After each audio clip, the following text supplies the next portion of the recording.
Hello दोस्तों, स्वागत है आपका तेजू हब चैनल में। और हम लोग मैट्रिक्स के बुक के लगभग अंतिम पड़ाव में हैं और आज हम आपको इसका सेकंड लास्ट वीडियो जारी कर रहे हैं। इसके बाद एक वीडियो और बनेगा और फिर आप इस किताब को, जो मैंने मैट्रिक्स बुक पढ़ाई है, आप इसके वीडियो नोट्स को अपनी कॉपी पे नोट्स करके पढ़ लेंगे। तो मेरा ये प्रॉमिस है आपको और मैं उम्मीद करता हूँ कि आप कोई बुक इसके कॉन्सेप्ट को पढ़ने के लिए उठानी नहीं पड़ेगी, आप केवल सम लगाएंगे।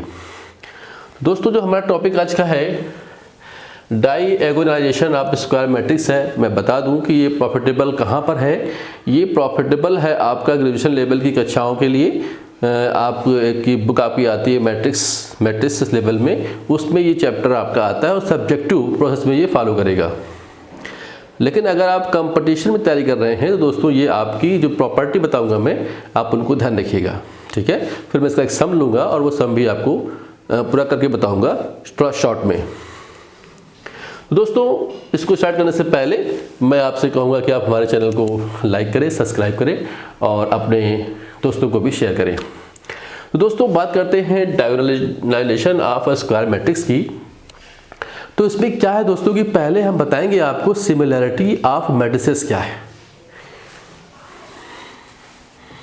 सिमिलैरिटी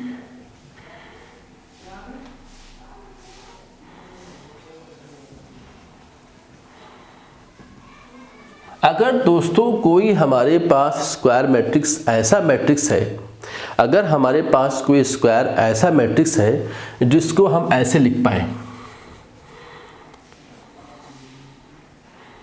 मतलब हम इसको इनवर्स भी लें और सिंपल फॉर्म में भी हम इसको लेकर लिख पाए, तो इसको हम बोलते हैं, अगर हमारे पास कोई मैट्रिक्स m/n ऑर्डर का है, m/m ऑर्डर स्क्वायर ऑर्डर का है, तो सिमिलरिटी की प्रॉपर्टी अगर फॉलो हो रही है तो जो B = हमें क्या मिलेगा, P इनवर्स AP मिलेगा, ठीक है। P हमारा क्या है यहाँ पर, तो B हमारा क्या है यहाँ पर, ये एक नॉन सिंगुलर मैट्रिक्स है। दोस्तों, मैं बता दूं आपको कि सिंगुलर मैट्रिक्स मतलब ऐसा मैट्रिक्स जिसकी डिटरमिनेंट वैल्यू 0 होती है उसको हम बोलते हैं सिंगुलर मैट्रिक्स, और ऐसा मैट्रिक्स जिसकी वैल्यू 0 नहीं होती है उसको हम बोलते हैं नॉन सिंगुलर मैट्रिक्स। तो यदि किसी हुए मैट्रिक्स, दिए हुए मैट्रिक्स को इस फॉर्म में अगर हम लिख पा रहे हैं तो वो डायगोनलाइजेशन की एक सिंपल प्रक्रिया होगी, यानी वो एक स्टेप को फॉलो करेगी। इसके बाद दोस्तों बताऊंगा मैं आप कि डायगोनलाइजेबल मैट्रिक्स कौन है। तो दोस्तों बता दूं मैं आपको यहाँ पर, यदि कोई मैट्रिक्स आपको दिया गया है और आप उसकी आइगन वैल्यू निकालते हैं, आइगन वैल्यू के बाद फिर आप उसे करस्पॉन्डिंग में आइगन वेक्टर निकालेंगे। अगर आपको आइगन वैल्यू और आइगन वेक्टर निकालना नहीं आ रहा है या आपने नहीं सीखा हुआ है तो आप हमारे ऊपर आने वाले आइकॉन पर क्लिक करके उस वीडियो को देख करके आइगन वैल्यू और आइगन वेक्टर तथा कैरेक्टरिस्टिक इक्वेशन के बारे में जानकारी प्राप्त कर सकते हैं। तो दोस्तों, मैं कह रहा था कि आपकी जो कंडीशन है कि जब आप किसी भी दिए हुए मैट्रिक्स के लिए आइगन वैल्यू निकालने के बाद आइगन वेक्टर निकालेंगे, अगर आइगन वेक्टर निकाल लेते हैं आप और जो आपने आइगन वैल्यू निकाली हुई है, तो अगर आइगन वैल्यू कोई रिपीट नहीं हो रही है, if the eigen value of the any given square matrix is not repeated, this is the necessary condition for diagonalization for the matrix। यानी कि हम उस मैट्रिक्स को डायगोनलाइज कर सकते हैं जिसकी वैल्यू रिपीट नहीं आ रही है। तो दोस्तों, ये प्रॉपर्टी में काम आता है। अगर आपका कोई मैट्रिक्स है और उसकी वैल्यू रिपीट हो रही है आइगन वैल्यू, तो फिर वो डायगोनलाइजेबल नहीं है, ठीक है दोस्तों। तो दोस्तों, मैं इसके लिए अपने पिछले वीडियो के एक सम को उठाऊंगा और आपको उसको शॉर्ट में बताऊंगा कि किस प्रकार से आप किसी दिए हुए मैट्रिक्स को सब्जेक्टिव टाइप में डायगोनलाइज कर सकते हैं। आइए दोस्तों, इस जो सम मैं यहाँ पर ले रहा हूँ, इस सम को मैंने पूरा हल किया हुआ है अपने पिछले वीडियोज़ में। तो आप जब आप उस वीडियो में जाएंगे तो आपको वहाँ पर पूरा सम करा हुआ मिल जाएगा, सॉल्व पूरा मिलेगा। मैंने यहाँ पे लिया है 8, मैं मैट्रिक्स से बिल्कुल वही ले रहा हूँ मैं, 8 - 6 2, और मैं इसकी वैल्यू भी फाइंड करूँगा, -6 7 और -4, साथ में आपका आएगा 2 - 4 3। तो दोस्तों, ये आपका मैट्रिक्स मैंने लिया हुआ है।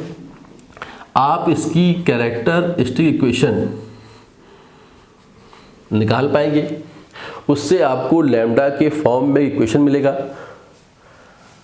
तो दोस्तों मैं बता दूं आपको, जब आप इसको सॉल्व करेंगे तो आपको ये मिल जाएगा 8 माइनस लैम्डा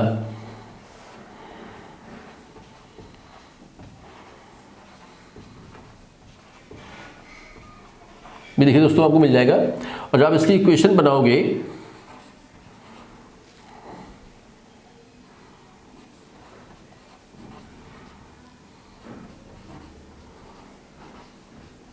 दोस्तों ये आपको मिल जाएगा। यहां से आप लैम्डा कॉमन निकालोगे,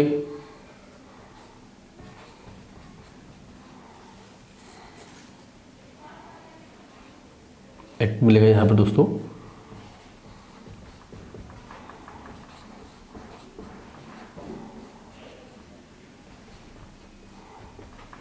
आपको ये आइगन वैल्यू मिल गई हैं। ये कैसी हैं? नॉन रिपीटेड हैं। तो दोस्तों जब वैल्यू आपको नॉन रिपीटेड मिलेगी तब आप ये जान जाएंगे कि ये जो हमारा मैट्रिक्स है डायगोनलाइजेबल है। ठीक है, अगर यहाँ पर ये वैल्यू रिपीट हो जाती हैं तो फिर आप इसको क्या लिखेंगे? The matrix could not be या कैन नॉट बी क्या डायगोनलाइजेशन। ठीक है, तो अब आते हैं, बात करते हैं आगे कि अब हम इसकी निकालेंगे क्या? आइगन वैल्यू निकालेंगे। दोस्तों दिखा दूं मैं आपको कि लैम्डा बराबर जब आप 0 लेंगे तो आपको आइगन वैल्यू मिल जाएगी 1 2 2। ये मैंने आपके पिछले वीडियो में निकाला हुआ है, तो आप इसको आराम से निकाल सकते हैं।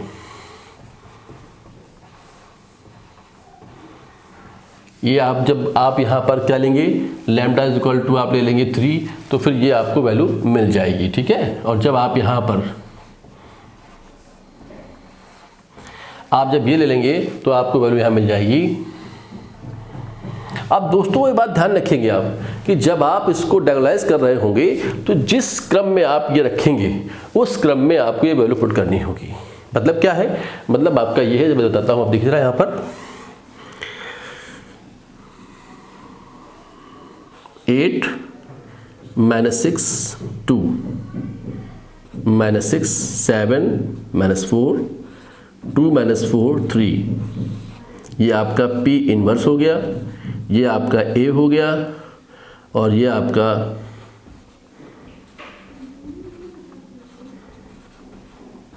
ये हो गया बराबर। आप ध्यान देंगे तो दोस्तों ये वैल्यू मैंने प्राप्त कर ली है। अब मैं इसको यहाँ पे लिखने वाला हूँ 1 2 2 2 1 -2 2 -2 1 इनवर्स ए मतलब जो आपको मैट्रिक्स दिया गया था वो आप उसको लिख लेंगे तो ठीक है, नहीं लिखेंगे तो भी आपका अपने आप वो एडजस्ट मान लिया जाएगा। 2 1 -2 2 -2 1 और इक्वल टू आप लिखने वाले हैं 0 0 0 0 3 0 और 0 0 5। देखा दोस्तों, x1 मतलब ये था कि मैंने 0 पे वैल्यू लिखी है तो पहले आपको 0 लेना है।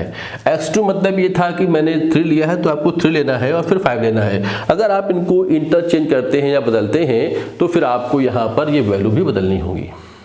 तो दोस्तों ये प्रोसीजर है डायगोनलाइजेशन ऑफ गिवन एनी मैट्रिसेस। बहुत आसान है ये, सब्जेक्टिव में तो पूरा करना पड़ेगा आपको, लेकिन ऑब्जेक्टिव में मैं जानता हूँ दोस्तों सिर्फ इसमें यही आपका आएगा, कोई मैट्रिक्स आपको दिया गया होगा और आपसे पूछेगा कि क्या ये डायगोनलाइज्ड है कि नहीं है, तो वहाँ पर आपको इसे ध्यान से देखना होगा। तो इसलिए दोस्तों मैंने बता दिया है आपको ये टॉपिक भी, और अब इसके बाद एक टॉपिक मैं आपको और बताऊँगा और उसके बाद ये मैट्रिक्स की बुक्स जो है हमारी पूरी फिनिश हो जाएगी। लेकिन दोस्तों ख़त्म यहीं पे नहीं होता है। अगर आपको लगता है कोई टॉपिक मैट्रिक्स का बचा हुआ है तो आप मुझसे डिस्कस कर सकते हैं। मेरे जो चैनल्स हैं उन पे आप, जो मेरे कांटेक्ट हैं, जो मेरे इंस्टाग्राम पे पेज हैं, आप उन पे भेज करके हमें अपने अदर टॉपिक्स भी भेज सकते हैं, तो मैं उन पे भी आपके लिए वीडियो नोट जारी करूँगा। Thank you for watching this video. Thanks.